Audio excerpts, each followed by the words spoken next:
Hello everyone, welcome back to home tutor. आज की video में हम अध्ययन करने वाले हैं कक्षा 6 के संस्कृत विषय का, जिसमें कि हम पंचम पाठ का अध्ययन करेंगे। इसके पिछले 4 पाठों तक का अध्ययन हमने कर लिया है। अगर आपने उन वीडियोस को नहीं देखा है तो लिंक नीचे डिस्क्रिप्शन बॉक्स में है, वहां से आप चेक कर सकते हैं। और आज हम अध्ययन करेंगे पंचम पाठ का, जिसका कि नाम है वृक्षाः। तो अगर आपको ये वीडियो हेल्पफुल लगे तो प्लीज़ इसे लाइक और शेयर करें, और चैनल पर पहली बार विजिट कर रहे हैं तो सब्सक्राइब भी कर लीजिएगा। तो चलिए पढ़ते हैं पंचमः पाठः वृक्षाः। ये जो पाठ है ये वृक्षों के ऊपर आधारित है। तो चलिए इसका हम अध्ययन करते हैं। इसमें जो पहला श्लोक है इसके अर्थ को समझते हैं। वने वने निवसन्तो वृक्षाः वनम वनम रचयन्ति वृक्षाः। वने वने यानी कि प्रत्येक वन में, यहाँ पर सप्तमी विभक्ति का प्रयोग हुआ है जिसका कि चिन्ह होता है में। तो प्रत्येक वन में निवसन्तो मतलब होता है रहते हुए, वृक्षाः यानी कि पेड़, बहुवचन है इसलिए यहाँ पर वृक्षाः कहा गया है। वृक्षाः का अर्थ हो गया बहुत सारे पेड़। वनम वनम यहाँ पर द्वितीय विभक्ति का प्रयोग हुआ है, तो यहाँ पर इसका अर्थ हो जाएगा प्रत्येक वन को। रचयन्ति यानी कि बनाते हैं, रचना करते हैं। वृक्षाः यानी कि पेड़। तो इसका क्या अर्थ हो गया कि प्रत्येक वन में रहने वाले अनेक पेड़ प्रत्येक वन को बनाते हैं। वन में कौन रहता है? पेड़ रहते हैं, और पेड़ों से ही वनों का निर्माण होता है। तो प्रत्येक वन में रहने वाले अनेक पेड़ वनों को बनाते हैं। अगला है शाखा दोलासीना विहगाः तय किमपि कूजन्ति वृक्षाः। शाखा का अर्थ क्या होता है? शाखा यानी कि जो पेड़ों की शाखा होती है। दोला का अर्थ होता है झूला। आसीना यानी कि बैठे हुए। विहगा यानी कि पक्षी। तय किमपि कूजन्ति वृक्षा, तय यानी कि उनके, किमपि का अर्थ होता है कुछ भी। कूजन्ति यानी कि कूकते हैं या बोलते हैं। वृक्षाः यानी कि वृक्ष या फिर पेड़। पेड़ों की शाखा रूपी झूलों पर पक्षी बैठे हुए हैं, और उन पक्षियों के द्वारा पेड़ भी कुछ कुछ कहते हैं, कूकते हैं या चहकते हैं। ऐसा प्रतीत होता है कि पेड़ों की जो शाखा है वो झूले के समान है, उस पे कौन बैठा है? पक्षी बैठे हुए हैं। तो ऐसा लगता है कि जैसे कि पक्षियों के द्वारा पेड़ कुछ कहना चाहते हैं, या वो भी पक्षियों के साथ में चहक रहे हैं। अगला है पिबन्ति पवनम जलम संसतम साधुजना इव सर्वे वृक्षाः। पिबन्ति का अर्थ होता है पीते हैं। पवनम यानी कि हवा। जलम का अर्थ होता है जल, पानी। संततम का अर्थ होता है निरंतर या लगातार। साधु जना यानी कि तपस्वी लोग या सज्जन लोग। इव का अर्थ होता है भांति, की तरह। सर्वे यानी कि सभी। वृक्षाः यानी कि वृक्ष या पेड़।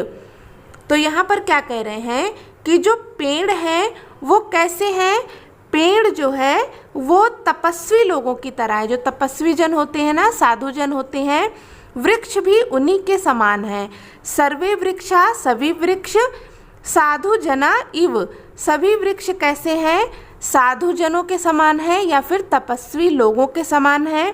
क्यों है? क्योंकि वृक्ष निरंतर, संततम यानी कि निरंतर, पवनम जलम, पवन यानी कि वायु, जलम यानी कि पानी, वायु और पानी को निरंतर पीते हैं। साधु लोग क्या करते हैं?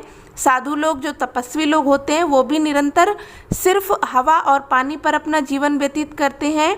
साधु जनों के समान ही सभी पेड़ होते हैं। वे क्या करते हैं? निरंतर पानी और जल को पीते हैं। चलिए यहाँ तक आपको समझ में आ गया। तो अगला हम देखते हैं श्लोक नंबर 4। स्पृशन्ति पादैः पातालं च नभः शिरस्सु वहन्ति वृक्षाः। स्पृशन्ति का अर्थ होता है स्पर्श करते हैं। पादैः का अर्थ होता है पैरों में। पातालम का अर्थ होता है पाताल को। च का अर्थ होता है और। नभः, नभः का अर्थ होता है आकाश। शिरस्सु यानी कि सिर पर। वहन्ति का अर्थ होता है धारण किए हुए हैं या फिर ढोते हैं। वृक्षाः यानी कि पेड़। तो पेड़ क्या करते हैं, अपने पैरों से पाताल को स्पर्श करते हैं। वृक्ष अपने पैरों से पाताल को स्पर्श करते हैं और अपने सिर पर नभ को धारण करते हैं। नभ यानी आकाश। तो ऐसा क्यों लगता है, वृक्ष जो है बहुत विशाल होते हैं, उनकी जड़ें बहुत गहरी नीचे ज़मीन में होती हैं, तो ऐसा लगता है जैसे कि जो उनकी जड़ें हैं वो पाताल को छूती हैं।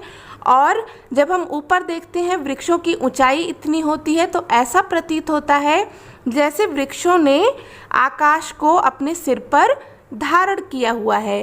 तो इसका अर्थ हो जाएगा कि वृक्ष अपने पैरों से पाताल को स्पर्श करते हैं और अपने सिर पर आसमान को धारण करते हैं या फिर ढोते हैं। अगला है पयोदर्पणे स्वप्रतिबिंबम कौतुकेन पश्यन्ति वृक्षाः। पयोदर्पणे का क्या अर्थ होता है, पय का अर्थ होता है जल और दर्पण का क्या अर्थ होता है, आईना या फिर शीशा। तो इस शब्द का अर्थ हो जाएगा जल रूपी आईने में या फिर जल रूपी दर्पण में। स्वप्रतिबिंबम, स्व का अर्थ होता है अपना, प्रतिबिंबम यानी कि छाया, अपनी छाया। जैसे कि हम जब शीशे में देखते हैं तो हमें अपना प्रतिबिंब दिखाई देता है, तो वही यहाँ पर कह रहे हैं अपनी छाया। कौतिकेन का अर्थ होता है आश्चर्य से। पश्यन्ति यानी कि देखते हैं। कौन, वृक्षाः, वृक्षाः यानी कि पेड़। पेड़ पानी रूपी दर्पण में अपने प्रतिबिंब को आश्चर्य से देखते हैं। वृक्ष जो है वो कहाँ स्थित है, पानी के किनारे स्थित है और पानी में उनका जो प्रतिबिंब है वो बिल्कुल साफ दिखाई देता है। तो ऐसा प्रतीत होता है कि जैसे पेड़ अपने प्रतिबिंब को पानी रूपी दर्पण में आश्चर्य से देखते हैं। अगला है प्रसार्य स्वक्षाया संस्तरणम कुर्वन्ति सत्कारम वृक्षाः। प्रसार्य का अर्थ होता है फैलाना।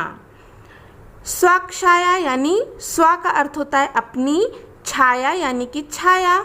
संस्तरणम का अर्थ होता है बिस्तर। इस शब्द का अर्थ हो जाएगा अपनी छाया रूपी बिस्तर को। कुर्वन्त यानी कि करते हैं।